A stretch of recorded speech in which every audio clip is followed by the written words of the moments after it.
tanong ko lang, kumakain ba kayo or nakakain na ba kayo ng ubod ng nyog? Ito po ang puno ng nyog na tinumba. So, medyo marami kaming mga tinumba na puno ng nyog dahil nga sa pinagawa namin ang aming bahay kubo dito sa tabing dagat. So, syempre, para hindi masayang ang puno ng nyog, ginamit namin dyan sa panggawa ng kubo at yung kanyang ubod ay masarap. So, ito yung pinagtanggalan ng ubod kanina lang. Ang tanong ko, nakatikim na ba kayo or nakakita na ba kayo ng ubod ng nyog kagaya nito? So, comment kung sino ang nakatikim na at nakakain na. Hindi matigas. Pero, malinamnam po siya. Malinamnam, manamis-namis. Masarap po itong gulayin o kaya isalad o kaya papakin lang ng kagaya ng ganito.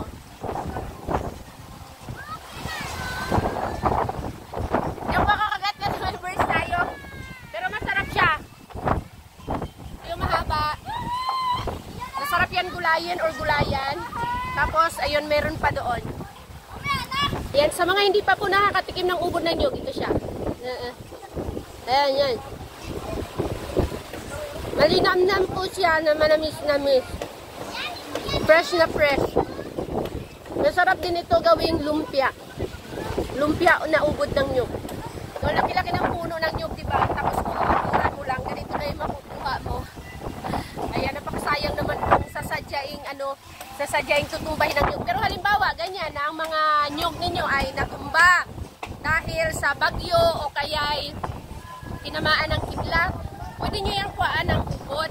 Katulad ng mga yon, nakuhaan na yun ng ubod. Yan. Tapos, dito. Kuhaan na rin ang ubod.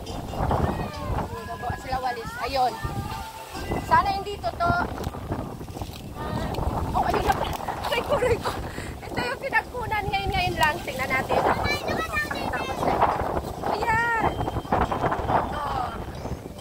Ubod. Sarap. Hindi talaga makakagat. Sarap sana. Tapos, ito. Yan, kuha ko ng itak. Titikman talaga natin na malaki.